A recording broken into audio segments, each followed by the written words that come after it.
Jadi tema kita hari ini judulnya adalah siapakah Gog dan Magog? Ya, ini ada dua bagian. Bagian satu hari ini kita sampaikan, minggu depan kita akan dengar bagian kedua. Dan firman Tuhan hari ini kita akan lihat bahwa kita akan pelajari bahwa siapa Gog Magog ini dan apa yang sedang dia perjuangkan di tengah-tengah dunia ini oleh Gog Magog ini. Dan ini kita lihat firman Tuhan di Yeskil 38:16, kita baca terjemah ayatnya. Dan kamu akan datang memerangi umatku Israel seperti awan yang menutupi negeri itu. Pada hari-hari terakhir, aku akan membawamu memerangi negeriku supaya bangsa-bangsa mengenalku. Ketika aku dikuduskan melaluimu, hai Gog, di hadapan mata mereka. Oke, demikian firman Tuhan. Jadi ayat ini sedang memberitahukan kita mengenai sebuah nubuat yang akan terjadi di akhir zaman, di zaman kita. Jadi Yeskil menulis ini untuk sebuah nubuatan yang jaraknya jauh sekali di depan. Sebuah jarak yang ribuan tahun tentang sebuah perang. Dan kalau kita lihat, ada kata dikatakan pada hari-hari terakhir. Dari frasa ini, kita bisa tahu bahwa ini adalah sebuah peristiwa yang akan terjadi di akhir zaman. Maka saudara, perang umat Allah melawan Gog dan Magog ini akan jadi perang yang sangat besar di akhir zaman ini. Dan saudara, karena itu kita akan teliti siapakah Gog Magog ini. Bangsa apakah mereka ini? Jadi saudara, dan siapa bangsa-bangsa yang bersekutu dengan mereka untuk mengadakan perang di akhir zaman ini. Dan saudara kita lihat sekarang, poin pertama besar, siapakah Gog dan Magog di kitab Yeskil? Firman Tuhan datang kepadaku katanya, ayat 2. Anak manusia, arahkanlah wajahmu pada Gog, tanah Magog, Raja Agung Mesek dan Tubal, dan bernubuatlah melawan dia. Ayat 3, dan katakanlah, beginilah firman Tuhan Allah, lihat aku akan menjadi lawanmu, hai Gog, Raja Agung negeri Mesek dan Tubal.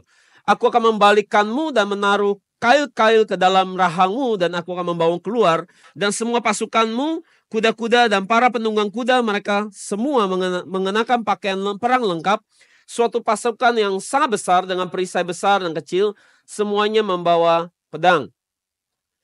Orang-orang Persia, Ethiopia, dan Put bersama mereka. Ya, ini sekutunya mereka. Mereka semua membawa perisai dan topi baja. Orang-orang Gomer dan seluruh pasukannya, Betor, Gama, dan ujung-ujung utara bersama seluruh pasukannya, banyak bangsa bersamamu. Ayat 13 kita lompat. Sheba, Dedan, dan pedagang Tarsis, dan semua orang dari kota-kota dagang mereka akan bertanya kepadamu, apakah engkau datang untuk merampas barang-barang berharga? Apakah engkau membawa tentaramu untuk merampas barang-barang yang baik dan mengambil perak, emas, ternak, dan harta benda? Apakah engkau datang untuk mengambil semua barang berharga? Oke, saudara. Ayat yang kita baca ini hari ini ada satu dalam terjemahan bahasa Indonesia, ada satu nama yang hilang. Ya, di Yeskil 38 ayat 2 sampai 3 ada satu nama yang hilang. Bahasa Indonesia nggak ada. Yaitu siapa? Kalau kita lihat terjemahan NKJV ada satu nama yang hilang. Dikatakan di ayat kedua, Son of man, set your face against Gog and the land of Magog. The prince of siapa? Rosh, Mesek and Tubal. Jadi ada satu nama yang hilang, ada namanya Rosh. Ayat 3 dibilang, and say the Lord God, behold I'm against you, O Gog, the prince of Rosh. Ada satu nama yang hilang, itu Rosh. Jadi saudara, Gog ini siapa? Siapa Gog ini? Gog ini adalah pangeran untuk Rosh, Mesek, dan Tubal. Ini banyak nama-nama asing hari ini, kita akan terjemahkan siapa mereka sebenarnya. Jadi firman di Yeskil ini sedang bicara mengenai sebuah pertempuran terakhir yang akan dihadapi oleh umat pilihan Tuhan melawan antikris. Yang akan terjadi di era akhir zaman. Dan kita sekarang ada di akhir zaman. Dan dikatakan bahwa bangsa-bangsa yang disebut Gog dan Magog ini, ada bangsa-bangsa yang disebut Gog dan Magog. Tetapi kita nggak pernah tahu siapa mereka, dan bangsa ini nampaknya sangat misterius. Ya, sampai hari ini mungkin diperdebatkan oleh para sarjana Alkitab. Dan ada banyak nama-nama di sini, dan kita akan lihat siapa mereka. Ada banyak teori yang berbeda-beda tentang siapa mereka. Tapi yang kita pegang adalah dari sumber yang paling tradisional, dari seorang sejarawan di abad ke-1 nama Josephus. Ya, ini adalah sejarawan di abad ke-1 bernama Josephus. Tulisannya banyak diakui oleh para ahli teologi ya, sebagai dasar yang paling mendekati benar. Dan menurut dia, Gog ini siapa? Dikatakan Gog tadi adalah pangeran Rosh, Mesek, dan Tubal. Rosh ini, saudara, kemungkinan besar siapa? Dia adalah Rusia. Rosh ini Rusia. Tubal ini siapa? Tubal ini adalah sebuah lokasi kota di Rusia namanya Tobolsk. Ada di Rusia juga, Tobolsk. Dan Mesek ini apa? Mesek hari ini Moskow. Jadi siapa Gog ini? Ini adalah bangsa yang ada di wilayah Rusia. Dan siapa identitas mereka? Jelas, komunis. Komunis. Jadi saudara, Rusia meskipun hari ini bukan lagi negara komunis, tapi saya harus tahu bahwa di dalam parlemennya masih ada sisa-sisa orang-orang yang memegang paham komunis. Jadi apakah bicara perang Gog-Magog ini hanya bicara tentang bahwa Rusia yang akan memulai? Saudara, perhatikan baik-baik bahwa tidak demikian. Yang paling penting saudara, ini adalah saudara harus perhatikan perang ini adalah dibawa oleh paham komunis. Ya. Jadi semua negara yang memiliki paham komunis, contohnya siapa? Cina, ya, Korea Utara. Jadi saya perhatikan, ya, dan semua sekutu-sekutu dengan mereka. Jadi saya perhatikan bahwa perang ini akan menjadi dua kelompok. Kelompok orang yang melawan Tuhan, menentang Tuhan, dan kelompok orang yang hari ini membela Tuhan. Nah, kelompok yang menentang Tuhan ini ada di dalam barisan orang-orang punya paham komunis, negara-negara komunis dengan sekutu-sekutu yang merapat kepada mereka. Jadi ada dua kubu nanti. Nah, saudara, jadi kalau kita lihat orang-orang ini adalah orang-orang yang selalu menentang Tuhan, melawan bangsa-bangsa yang hari ini memegang firman Tuhan. Dan kalau kita lanjutkan sekarang, siapa Magog ini? Siapa Magog? Magog ini adalah bangsa Skitia atau Skit namanya. Mereka ada kaum barbar. Nah, nama Skit ini pernah muncul di Alkitab. Saya tahu itu. Ada nama Skit muncul di Alkitab, yaitu di mana? Di Kolose 3 ayat 11 kita baca. Dalam hal ini tidak ada lagi orang Yunani atau orang Yahudi, orang yang disunat, atau orang yang tidak disunat, orang barbar, ya kan? Mereka ada kaum barbar, atau orang Skit. Ya, perhatikan orang Skit. Siapa mereka? Jadi siapa bangsa Skit ini? Kemungkinan besar mereka adalah keturunan orang Persia. Siapa orang Persia? Orang Persia adalah orang Iran. Mereka punya keturunan darah Iran di dalam diri mereka. Dan mereka bermigrasi dari Iran, mereka pindah bermigrasi ke Rusia bagian selatan. Otomatis juga punya campuran dengan Rusia. Jadi sekarang lihat ya, kelompoknya selalu nggak jauh-jauh dari situ. Dan kemudian ada nama Persia tadi, betul? Ada nama Persia tadi kita baca ya. Siapa Persia? Persia hari ini nama Iran. Oke. Dan kemudian ada Ethiopia. Siapa Ethiopia? Saat ini merujuk kepada Ethiopia, namanya belum berubah. Ethiopia dan Sudan. Dan kemudian ada Put. Siapa Put di sini? Namanya misterius juga. Put. Siapa Put? Put adalah Libya dan Aljazair. Dan mereka adalah orang-orang tinggal di mana? Di Afrika bagian utara. Dan kemudian ada Gomer dan Bet Togarma, itu adalah Turki di hari ini. Turki. Dan ada Sheba dan Dendan, itu adalah hari ini adalah Arab Saudi dan Kuwait. Arab Saudi dan Kuwait. Dan Tarsis siapa mereka? Mereka adalah orang Spanyol, bangsa Spanyol.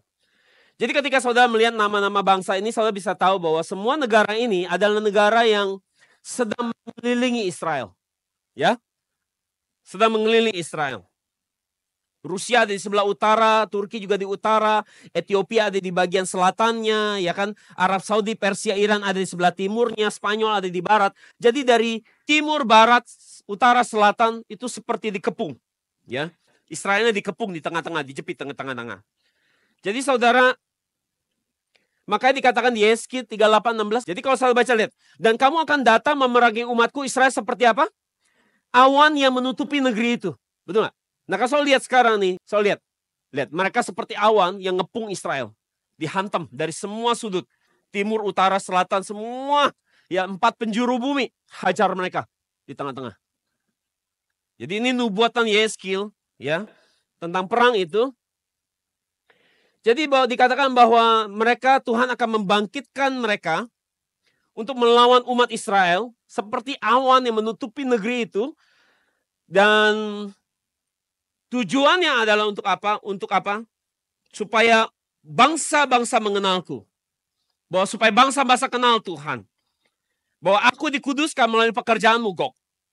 Jadi hari ini, saudara, Yeskil sedang menubuatkan tentang perang di akhir zaman. Bahwa Tuhan akan mengizinkan bangsa-bangsa yang bagai awan-awan ini mengelilingi Israel ini untuk masuk melakukan pertempuran melawan umat pilihan. Dan semua ini akan terjadi di akhir zaman. Dan kalau kita ingat peristiwa yang dinubuatkan Yeskil sebenarnya sudah pernah terjadi di tahun 1967. Peristiwa ini pernah terjadi tahun 1967 yang dikenal sebagai perang di Israel, namanya Perang 6 Hari. Itu berlangsung antara tanggal 5 sampai 10 Juni tahun 1967. Di mana saat itu Israel berperang melawan 12 negara Arab di sekitarnya. Mereka dikepung dari semua sudut. Dan banyak negara-negara Arab lain yang bergabung untuk memerangi Israel. Dan nama-nama yang tadi saya sebutkan di kitab Yeskil itu ada di sana. Dan Uni Soviet, yaitu Rusia, memang nggak ikut perang di sini. Di perang 6 hari ini. Tapi di perang 6 hari ini, Uni Soviet supply senjatanya. Buat negara Arab, buat hantam Israel. Dan saudara, jadi Israel dikeroyok rame-rame hari itu, saudara. Dan yang menarik dari perang ini yang terjadi adalah Israel walaupun dikepung dari semua arah, mereka menang. Dan kemenangan ini membuat mereka justru menambah wilayah lebih luas. Kalau saya lihat, ya, ini ada penambahan wilayah daripada Israel, ya. Dari perang ini ada pemekaran wilayah jadinya. Israel berhasil menduduki wilayah-wilayah baru justru dari perang ini. Jadi saudara, ini memang bangsa nggak ada matinya. Ini umat pilihan Tuhan, saudara. Ya, jadi memang selalu ada dibedain sama Tuhan. Jadi sama hidup saudara, kalau saudara di dalam Tuhan, Tuhan juga akan melakukan perbedaan. Maka pola yang sama akan terulang di akhir zaman. Seperti ini. Pola ini akan terulang. Pola yang sama.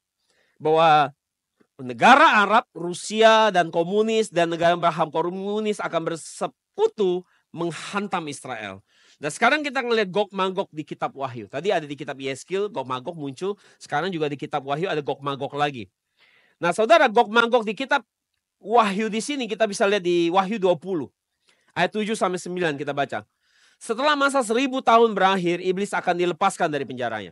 Ia akan pergi untuk menyesatkan bangsa-bangsa pada keempat penjuru bumi, Gog dan Magog. Dan mengumpulkan mereka untuk berperang. Jumlah mereka seperti pasir di laut. Banyak sekali. Seperti pasir di laut. Mereka naik ke dataran bumi, mengepung perkemahan orang-orang kudus dan kota yang terkasih. Namun api turun dari langit menghanguskan mereka. Jadi saudara dengar baik-baik. Apa bedanya Gog Magog di kitab Yeskil dengan Gog Magog di kitab Wahyu pasal 20 ini? Ini beda. Sekali lagi, katakan beda. Ini Gog Magog yang beda. Kenapa? Karena Gog Magog di pasal 20 ada Gog Magog yang setelah melewati masa kerajaan 1000 tahun. Jadi setelah kerajaan 1000 tahun berlalu, sudah penghujung akhir kerajaan 1000 tahun berlalu, iblis dilepaskan lagi, iblis keluar dari jurang maut, dia keluar lagi, dan kemudian Tuhan mengizinkan mereka menyesatkan bangsa-bangsa di dalam pemerintahan 1000 tahun itu. Nah, Gog ini adalah orang-orang yang berhasil dikumpulkan iblis untuk melawan orang-orang yang hari ini berdiri di pihak Tuhan. Jadi Gog Magog di Wahyu 20 ini tidak sama dengan Gog Magog di kitab Yeskil. Sampai di sini sama jelas? Oke? Supaya jangan bingung. Ya, jangan nanya lagi, ya. Jadi saudara, Alkitab sedang memberitahukan kita, tapi gini, tujuan Yeskil dicatat, Wahyu dicatat, Alkitab sedang mau kasih tahu sama saudara bahwa Gog Magognya meskipun beda, tapi strategi yang dipakai itu sama. Pola yang dipakai selalu sama. Yaitu apa? Iblis punya strategi bahwa dia akan menipu bangsa-bangsa dengan cara apa? Dia akan tipu bangsa-bangsa dari 4 penjuru bumi. Utara, selatan, timur, barat. Dia akan tipu dan akan dihimpun ke dalam perang ini yang disebut perang Gog Magog di nanti setelah kerajaan 1000 tahun. Jadi istilah Gog Magog sekarang kita lihat. Ketika dikatakan Gog Magog itu artinya bahwa Alkitab sedang memberitahu bahwa ini adalah bangsa-bangsa di 4 penjuru bumi yang berhasil dikumpulkan iblis untuk mengadakan perang melawan umat Tuhan. Ketika dikatakan Gog Magog. Oke, saya jelas maksudnya sampai sini? Ya, jadi jangan pikir hanya Rusia saja, ya, atau negara komunis saja, tapi ini adalah gambaran identitas. Jadi kalau kita tanya, identitas siapa bangsa yang bisa dikumpulkan sama iblis untuk pergi perang dari 4 penjuru bumi, namanya siapa? Gog Magog. Itu tujuannya saudara diberitahukan hari ini firman ini. Dan kalau saya lihat polanya di Yeskil itu terulang lagi polanya di kitab Wahyu pasal 20. Ya, walaupun meskipun peristiwanya dalam sejarah yang berbeda, oke? Nah, kalau kita lihat Wahyu 20 ayat 8 dikatakan demikian kan, bahwa bangsa-bangsa pada keempat penjuru bumi, Gog dan Magog, berperang, ya. Jadi saudara, maka Gog Magog adalah mewakili bangsa-bangsa yang berada di 4 penjuru bumi yang sedang melawan dan menentang Tuhan.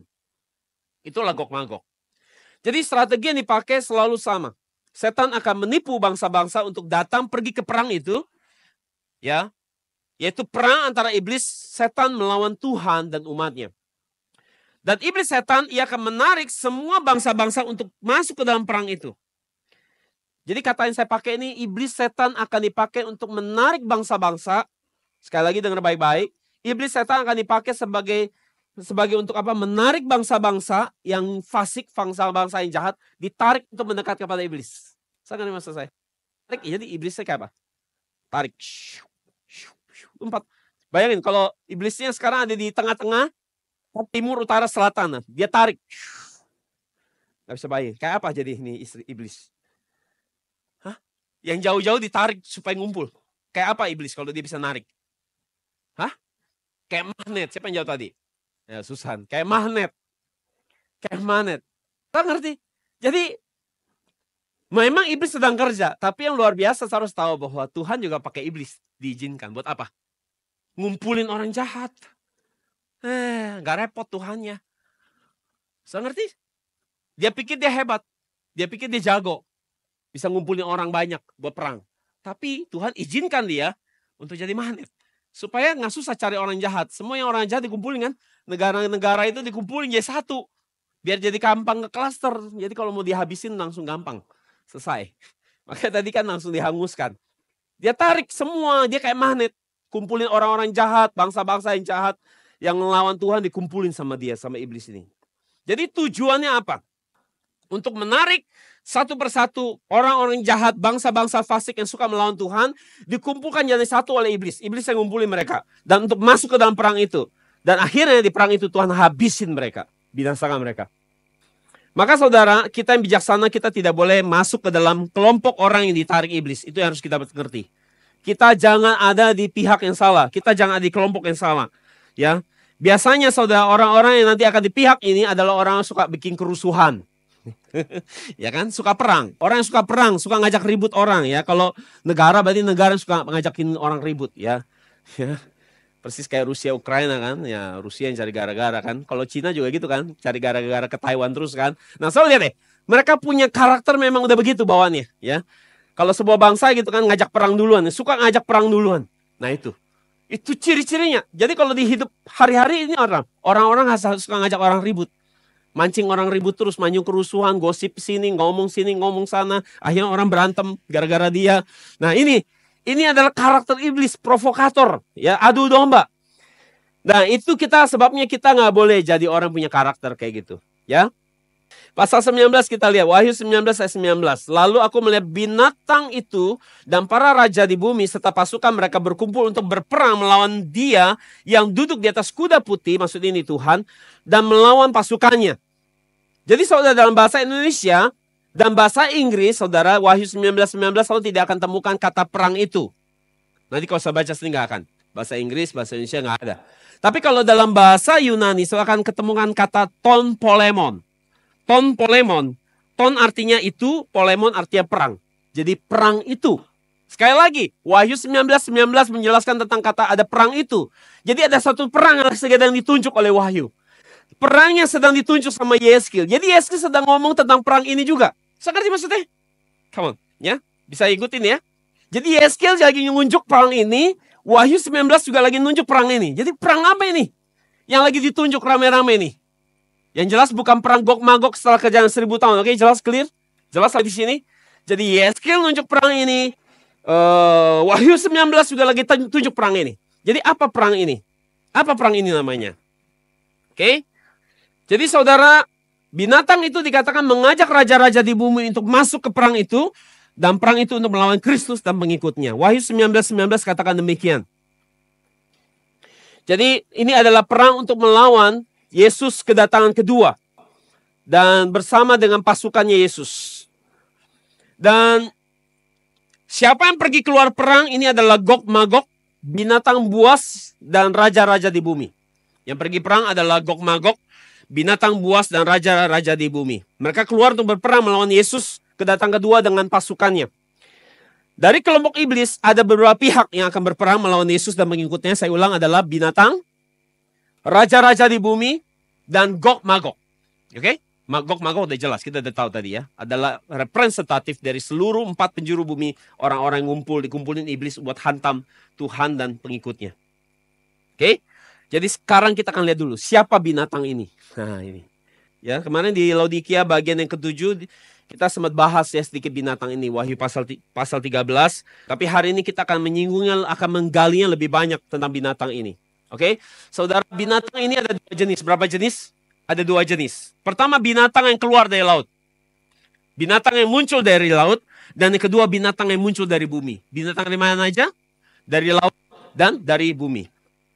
Binatang yang dari laut, sesuai dengan referensi Wahyu 13 ayat 1-3. Kita udah baca kemarin, sempat kita baca sedikit. Kita baca lagi. Kemudian aku melihat seekor binatang buas keluar dari dalam laut. Memiliki 10 tanduk dan 7 kepala. Saudara, ini sebenarnya lagi bicara sebuah bangsa. Bukan binatang monster. Oke? Saya nggak sempat jelasin. Ya, ini sedang bicara bangsa sebenarnya, bukan bicara monster dari laut, bukan.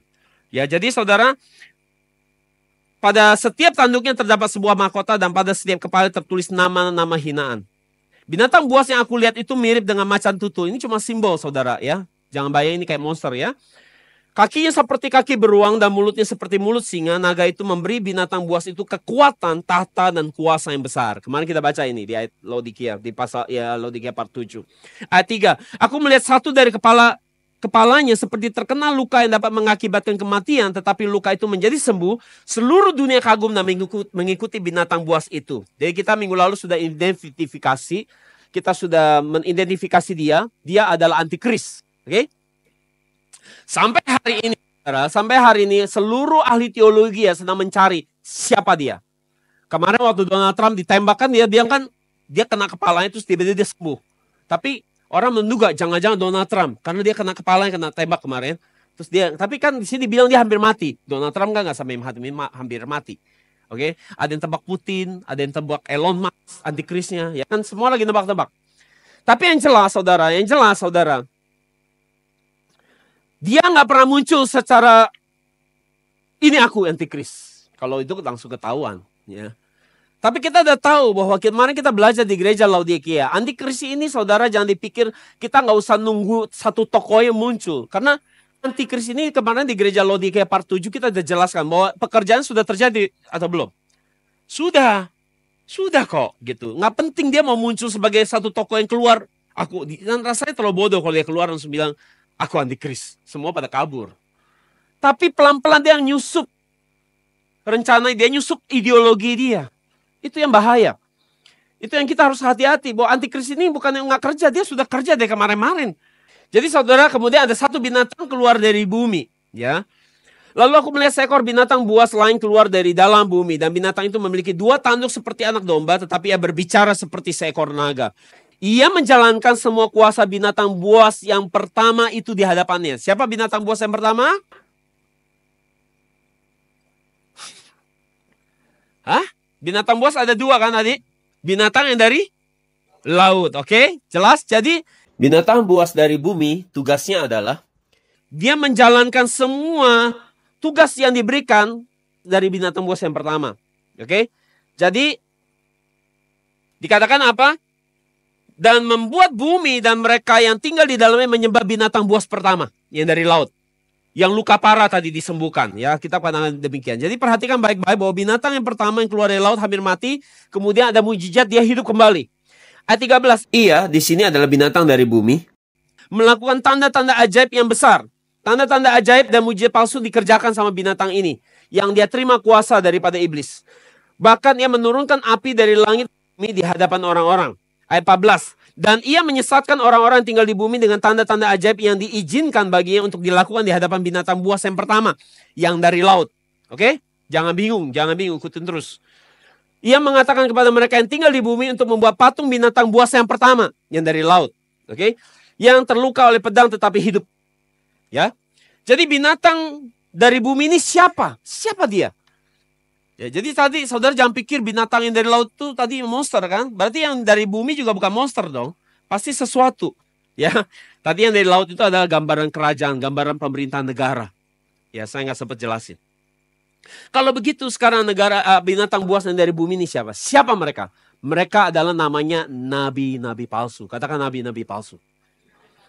Jadi binatang buas yang dari darat itu nabi palsu. Apa tugasnya? Tugasnya adalah untuk menyesatkan orang-orang untuk menyembah binatang buas yang pertama yang dari laut. Mengabdi kepada kerajaan pemerintahan negara yang sedang hari itu dipakai iblis. Wahyu 19:20 dikatakan, maka binatang itu ditangkap, ya, yang dari laut tadi ditangkap. Bersama siapa? Nabi palsunya, binatang yang dari bumi. Saya ngerti maksudnya? Di ayat ini, yang telah mengadakan tanda-tanda ajaib. Yang mengadakan tanda ajaib ini si binatang yang dari bumi, nabi palsu ini. Mereka bikin mujizat, ya, khotbahnya menyeleneh, khotbahnya aneh-aneh, menyimpang daripada firman, bikin mujizat. Nah, ini lagi dipakai. Orang-orang ini juga lagi dipakai. Untuk apa? Menyembah binatang yang dari laut itu. Jadi binatang apa yang di ayat 20 ini dikatakan sedang ditangkap, dibinasakan, dilemparkan hidup-hidup ke lautan belerang. Siapa dia? Ini adalah, kalau kita lihat, ini adalah bicara tentang apa? Dua binatang tadi. Binatang dari bumi dan laut. Ditangkap, akhirnya dilempar, ya, ke dalam lautan belerang. Jadi saudara, nabi palsu kita simpulkan adalah binatang dari bumi. Binatang yang namanya binatang saja adalah binatang dari laut. Jadi saudara, nama lain daripada nabi palsu adalah binatang yang dari bumi. Kalau kita lihat referensi lain di Wahyu 13:14 dikatakan bahwa gini, dan ia di sini adalah binatang yang dari bumi, menyesatkan orang-orang yang tinggal di bumi dengan tanda-tanda ajaib yang diizinkan baginya untuk dilakukan di hadapan binatang buas yang pertama. Itu artinya binatang buas dari laut. Dan dikatakan bahwa mereka yang tinggal di bumi akan membuat patung bagi binatang buas yang pertama itu yang terluka oleh pedang tetapi hidup lagi. Ya, dan dikatakan bahwa ia di sini sedang merujuk kepada binatang yang dari bumi. Ia melakukan tanda ajaib di depan binatang buas yang pertama, yaitu binatang yang dari laut, untuk menipu orang-orang agar menyembah binatang buas dari laut itu. Jadi binatang buas dari bumi, ia bekerja buat binatang yang dari laut. Ya, yang bumi dia kerja buat yang di laut, yang buat dari laut. Supaya orang-orang di bumi mau terima tanda binatang itu di dahi mereka dan di tangan mereka. Dan tanda binatang buas itu apa? 666.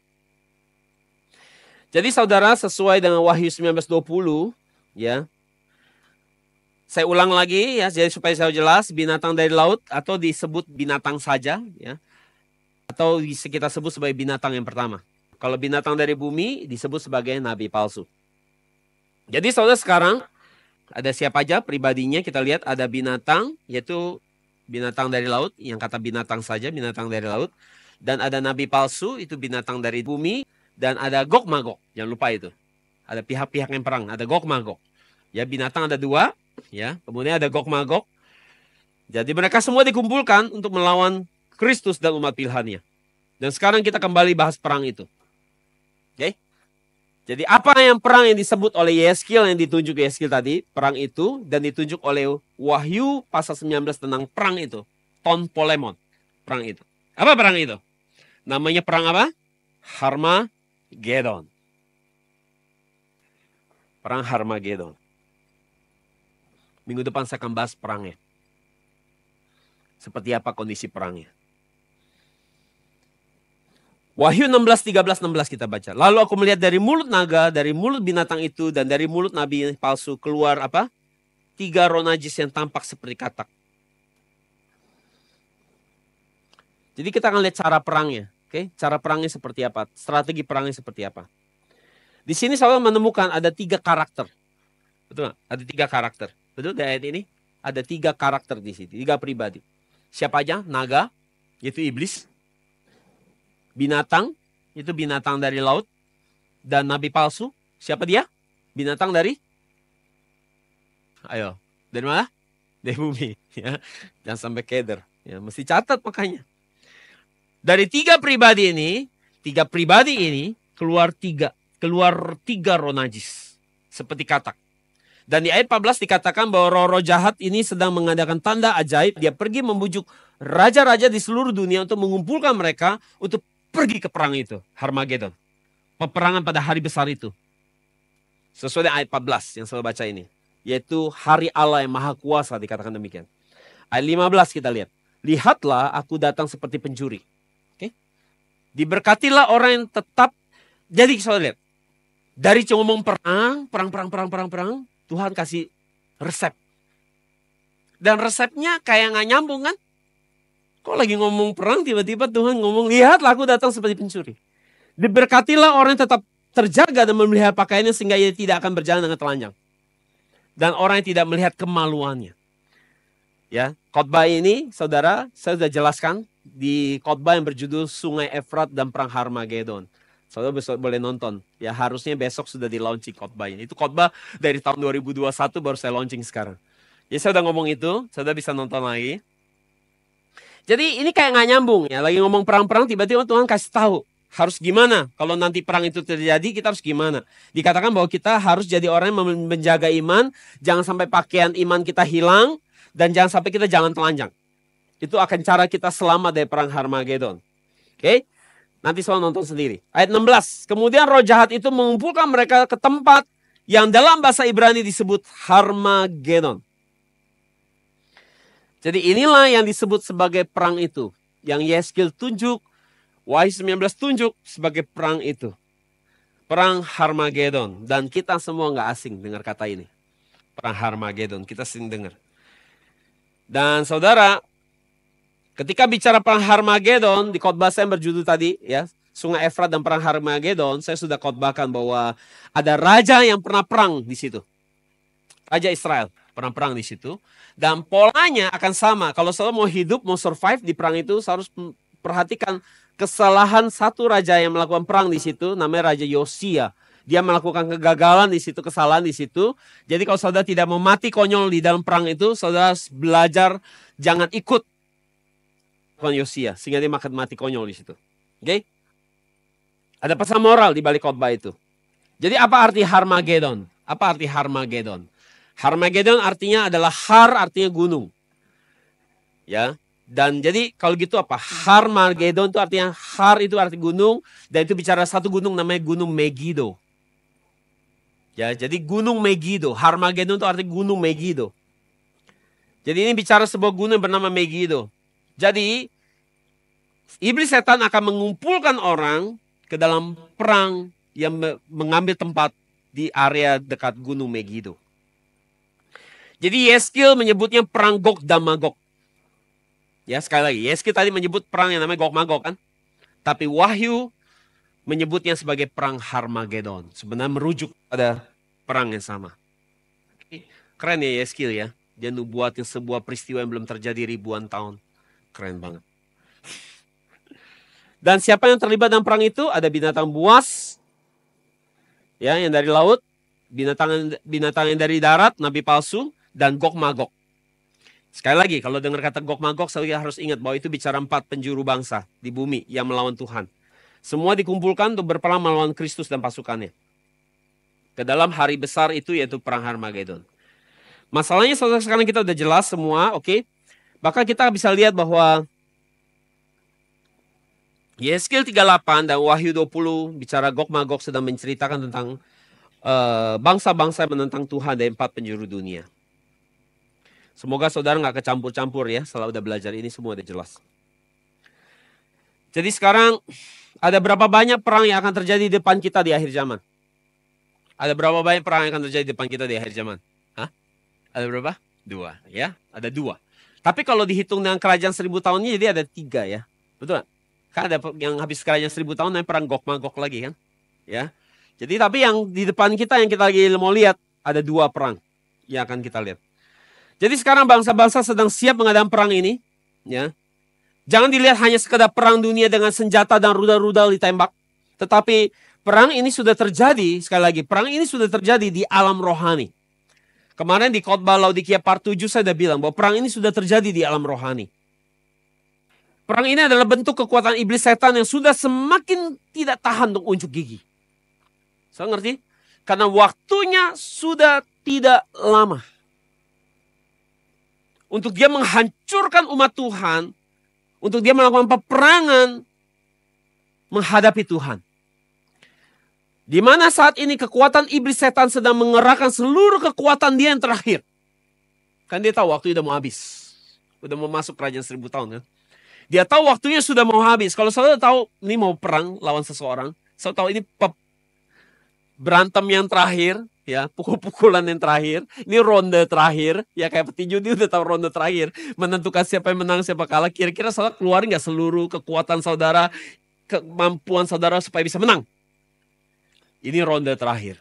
Hari ini sedang ada di round terakhir, round final. Maka iblis sekarang dia akan ngeluarin semua kekuatannya. Kalau dia bisa hancurin pendeta-pendeta, dia akan hancurin. Dia hancurin gereja, dia akan hancurin. Lakukan segala cara supaya dia bisa menang. Karena ada perang dia yang terakhir. Nah, ketahuan kan? Setannya. Strateginya ya. Dan perang itu dia akan mulai dari perang secara rohani dulu. Jadi kalau saya lihat nanti puncaknya benar-benar terjadi perang, rudal ditembak, nuklir ataupun bom dijatuhkan, saya harus tahu itu hanya puncak dari apa yang sudah terjadi perang di alam rohani loh. Saya ngerti maksud saya? Bahwa semua yang terjadi di alam nyata itu sebelumnya sudah terjadi di alam rohani. Dari dulu umat Allah selalu ditindas dan dihantam oleh pihak mereka. Betul gak? Banyak yang mati martir, banyak negara-negara, banyak orang-orang yang orang percaya, orang Kristen disiksa. Dan puncak daripada rencana iblis yang terakhir adalah menghancurkan umat Tuhan. Dan saya pikir waktunya sudah semakin dekat. Bahwa iblis akan semakin menggila. Dia akan semakin mengerahkan seluruh kekuatan gelapnya yang terakhir untuk menyerang dan melawan Tuhan secara habis-habisan. Jadi kalau tahu fakta ini, kita harus tahu bagaimana bahwa kita semua tidak punya banyak pilihan lagi untuk menginjil. Saudara ngerti maksud saya? Tidak ada banyak waktu lagi. Jika saudara ingin menyelamatkan jiwa-jiwa yang belum kenal Alkitab dengan baik dan kenal Tuhan dengan baik, maka saudara kasih tahu, ini waktunya. Dan saya khawatir waktu itu tidak akan kembali lagi. Sekarang saudara bukan lagi masa damai. Saya harus tahu, sekarang sedang masa perang. Dan perang itu sudah dimulai di alam roh. Perang itu sudah dimulai di alam rohania, di alam spiritual. Jadi saudara, ini bukan waktunya lagi untuk kita hari ini melekat kepada bumi, melekat kepada harta, di mana ngengat dan karat dapat dihancurkan. Itu sebabnya Yesus bilang apa tadi? Bahwa ketika itu terjadi, kamu harus jaga pelihara iman kamu. Jangan sampai kamu jalan telanjang. Matius 16, 19, 20 katakan ini, jangan kamu mengumpulkan harta di bumi ngengat dan karat merusakannya, dan pencuri membongkar sedang mencurinya. Tetapi kumpulkanlah bagimu harta di surga, ngengat dengan karat tidak merusakannya, dan pencuri tidak membongkar sedang mencurinya. Saudara ingat baik-baik, waktu Tuhan katakan bahwa orang yang tidak berjaga-jaga waktu Tuhan datang, mereka akan ketika Tuhan datang, Tuhan akan datang bagi mereka seperti apa? Masih ingat? Pencuri. Tuhan akan datang seperti pencuri. Tapi kalau saudara memelihara iman dengan baik, saudara menjaga iman dengan baik, saudara hidupnya bukan lagi melekat kepada harta di bumi, Tuhan tidak datang seperti pencuri. Tapi kalau saudara hari ini melekat kepada hal di bumi, saudara hanya pegang harta di bumi, uang di bumi, Tuhan akan datang seperti pencuri. Jadi saudara masih ingat, kalau Tuhan datang seperti pencuri, maka kita akan seperti orang baru apa? Kebobolan, dirampok. Saudara ngerti maksudnya? Seperti orang dirampok. Kehilangan uang kita. Saudara masih ingat kisah tentang istri Lot? Masih ingat kisah istri Lot? Mendadak satu malam itu bangkrut istri Lot. Ya, semua hartanya hilang. Karena di malam itu buru-buru dia keluar. Karena Tuhan mau kirim api bakar habis kota Sodom dan Gomora. Dan gak ada waktu. Dan hari itu istri Lot mungkin baru beli berlian baru. Hari itu istri Lot mungkin baru beli emas 20 batang di rumahnya. Tapi hari itu dia mesti cepat keluar. Dan dia buru-buru harus keluar malam itu. Jadi semua barang-barang dia yang berharga ditinggal di rumahnya. Rasanya kayak apa kalau gitu? Kecurian kan? Kebobolan kan? Soalnya maksudnya? Itu sebabnya Tuhan ingatkan. Matius 24, 42-44 dikatakan gini. Karena itu berjaga-jagalah. Sebab kamu tidak tahu pada hari mana Tuhanmu datang. Tetapi ketahuilah, jika tuan rumah tahu pada waktu mana pada malam hari pencuri akan datang, sudahlah pasti ia berjaga-jaga dan tidak akan membiarkan rumahnya dibongkar. Sebab itu hendaklah kamu juga siap sedia, karena anak manusia datang pada saat yang tidak kamu duga. Tetapi istri Lot, dia lebih sayang kepada uangnya daripada nyawanya, sehingga di akhir hidupnya mati tragis. Dia melekat kepada uang, dia lihat ke belakang dan dia mati. Kehilangan nyawanya. Itu sebabnya Lukas 17, 31, 33 kita baca. Ayat 31, barang siapa pada hari itu sedang diperangi di atas rumah, di loteng, barang-barangnya ada di dalam rumah di bawah, janganlah ia turun untuk ambil. Saya ngerti? Dan demikian juga dengan orang yang sedang di ladang, Janganlah ia kembali ke rumahnya ambil hartanya. Kalau hari itu tiba.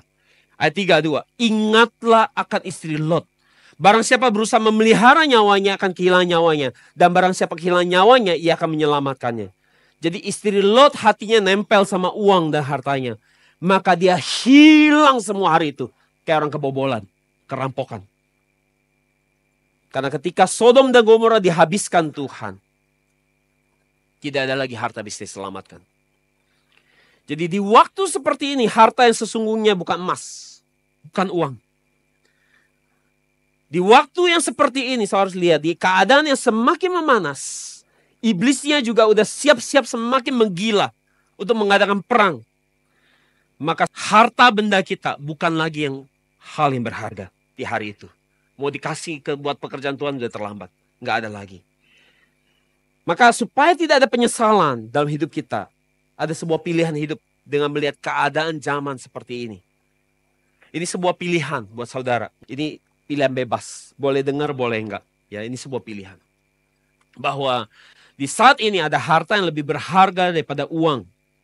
Bahwa kita harus mengerti bagaimana cara memakai hidup kita, menginvestasikan hidup kita kepada hal yang sedang di depan kita. Supaya tidak ada penyesalan. Yang pertama, apa yang berharga hari ini? Iman. Iman. Iman yang seperti apa? Iman yang bisa kuat ketika kita mengalami masa kesukaran besar. Saya tahu ada banyak orang pendeta juga, ada banyak teologi, berbagai macam teori yang mengatakan bahwa ketika kesusahan besar 7 tahun itu, anak Tuhan akan di-rapture, diangkat. Ada banyak teori, tapi saya tidak pegang teori itu. Mereka punya banyak dasar, bahan pertimbangan. Ya, gimana hidup enak di dunia ketika nanti kesusahan besar diangkat. Kebenaran saya tidak percaya teori yang itu. Saya percaya bahwa anak Tuhan harus ngalamin kesukaran besar. Iman itu harus diuji. Dan Tuhan sendiri ada bilang bahwa kalau waktu itu tidak dipersingkat, nggak ada yang selamat. Artinya kita akan ngalamin. Jadi berharaplah untuk ketika masa kesukaran besar terjadi, saudara, iman. Iman yang tidak murtad, saya kasih tahu. Kalau sekarang ikut Tuhan susah dikit aja udah mau menyerah, mari hari ini kita perkuat iman kita. Karena itu susah sekali. Waktu. Waktu adalah hal yang berharga. Mau dipakai buat apa waktu ini? Buat kenal Tuhan. Karena di waktu itu kita nggak tahu apakah kita bisa mati martir, mati dibunuh, mati kena bom.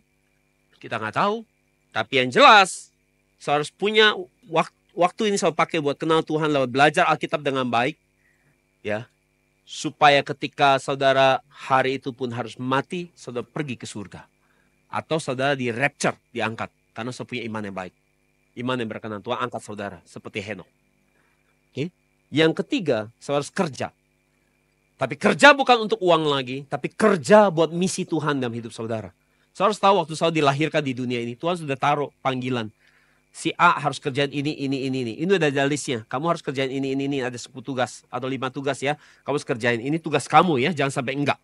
Kalau kamu kerjain 5 tugas ini atau berapa tugas itu yang saya taruh sejak saya lahirin kamu harus kerjain ini. Kamu nggak kerjain, aku nggak berkenan. Kamu boleh Kristen puluhan tahun tapi kamu nggak kerjain, artinya kamu keluar daripada sasaran hidupmu. Dan dosa adalah hamartia, artinya keluar dari sasaran hidup. Kalau kamu keluar dari sasaran hidupmu, aku nggak berkenan. Kalau aku suruh kamu kerjain A, kamu ngerjain B, aku nggak berkenan. Tapi kalau aku suruh kerjain A, kamu kerjain A, aku berkenan. Jadi kerja di waktu ini untuk misi Tuhan. Bukan lagi kerja buat sibuk-sibuk sendiri. Buat agenda sendiri. Yang keempat, uang. Uang ini akan jadi berharga. Jadi saudara pakai itu, saudara investasikan itu kepada pekerjaan Tuhan. Buat penyebaran firman Tuhan yang murni. Saudara, uang kita pakai buat beli baju, habis. Kita beli buat barang-barang, akan habis. Pakai jalan-jalan, habis uangnya. Tapi uang kita akan tidak habis. Ada tempat di mana kita beri uang kita. Ketika pakai buat pekerjaan Tuhan, uang itu akan dicatat di surga. Saya ngerti maksud saya, akan dicatat. Dan Tuhan pernah kasih tahu saya, karena di situ nggak banyak mau invest, nilai kursnya tinggi. Jadi saudara 5 juta, belum tentu 5 juta nilainya di surga. 5 juta mungkin bisa 10 juta. Kursnya saya nggak tahu, tapi kursnya lebih tinggi. Karena banyak orang nggak mau naruh duitnya di situ. Dan kalau saudara nanti pulang ke surga, saya akan lihat, saya akan buka catatan pembukuannya, saya akan lihat nilainya akan fantastis. Tuhan udah pernah kasih tahu saya soal ini. Nggak ada yang banyak mau nabur situ. Itu sebabnya nilainya tinggi. Di mana-mana saudara, kalau yang makin banyak yang tidak mau invest, returnnya tinggi. Jadi saudara pakai uang saudara, kalau saudara mau punya uang yang tidak habis, yang selalu ada sampai kekal dicatat, ya tabur buat pekerjaan Tuhan. Kesimpulan. Yang pertama, kita tidak boleh di pihak yang salah, di pihak naga, binatang, ya, binatang buas itu, dan Gog Magog. Karena jika kita di pihak yang salah, kita akan jadi orang yang melawan Tuhan. Maka kita akan menerima penghakiman. Jadi bagaimana supaya kita tidak di pihak yang salah, kita harus belajar benar-benar Alkitab, hidup sesuai dengan Alkitab, jangan sampai kita jadi orang yang suka ngajak orang perang. Yang kedua saudara, kita harus siap-siap dari sekarang memastikan apakah iman kita kuat atau tidak. Jangan sampai kita murtad ketika perang itu terjadi. Yang ketiga, Roma 10:17 dikatakan iman timbul dari pendengaran firman Tuhan. Masalahnya adalah firman seperti apa yang kita terima selama ini. Apakah firman yang mempersiapkan kita untuk kuat di masa perang atau kesusahan besar nanti, atau firman yang hanya bicara berkat mujizat lancar di bumi, itu bukan firman yang bisa mempersiapkan saudara untuk siap menghadapi perang yang akan sebentar lagi. Oke? Saudara hati-hati dengan firman saudara terima. Ya, ada firman untuk masa tenang, ada firman untuk masa perang. Ya, waktu Yesus masa tenang, Yesus bilang sama muridnya jangan bawa apa-apa. Tapi waktu masa perang Yesus bilang beli pedang. Saya ingat, ada firman yang beda zaman. Ya, ada firman tentang Yesus kedatangan pertama sebagai juru selamat, tapi harus ingat, Yesus ada firman yang akan bicara tentang Yesus kedatangan kedua. Dia datang bukan jadi juru selamat, tapi sebagai hakim yang akan menghakimi dunia. Kita harus terima dua firman ini. Yesus sebagai juru selamat, dan Yesus juga sebagai hakim yang akan menghakimi dunia pada saat dia datang kedua kali.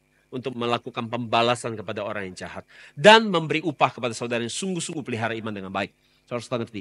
Jadi kalau saudara dengar kesusahan besar, saudara jangan pikir bahwa, aduh kok saya susah banget jadi orang Kristen, sekarang ini udah susah, nanti makin susah gimana? Kesusahan besar lagi. Susah yang biasa aja saya gak tahan, apalagi susah yang besar gitu kan.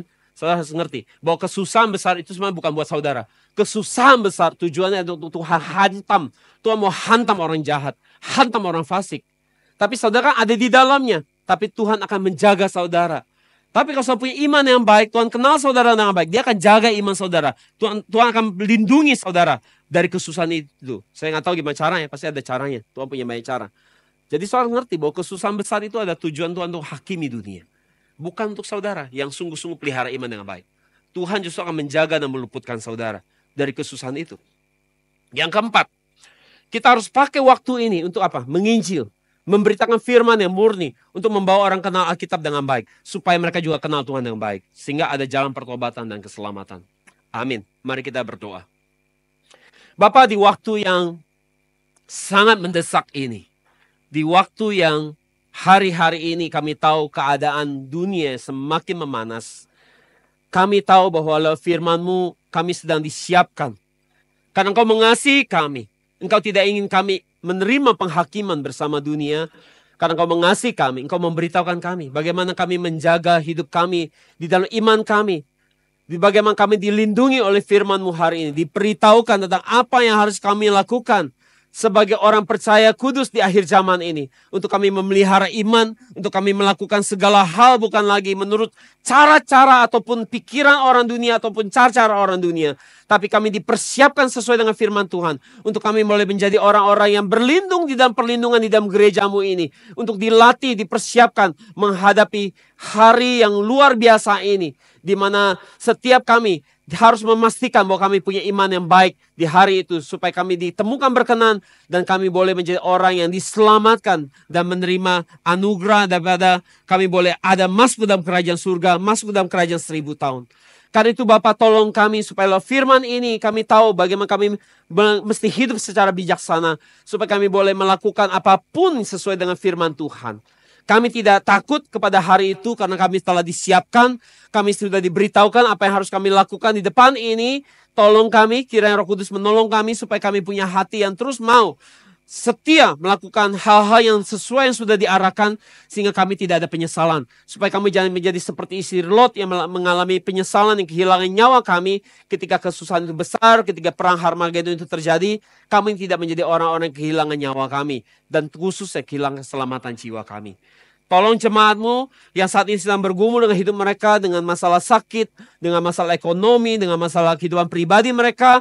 Kiranya ada kasih karunia Tuhan yang besar yang menolong jemaatmu, supaya mereka boleh diluputkan dari segala penderitaan mereka alami, sehingga mereka bisa memiliki sukacita. Berkati mereka secara berlimpah Bapa, supaya mereka bisa kembali memberkati pekerjaanmu, mereka jadi alat-alat yang dipakai untuk semakin mempercepat penyebaran firman ini di waktu yang sudah semakin singkat.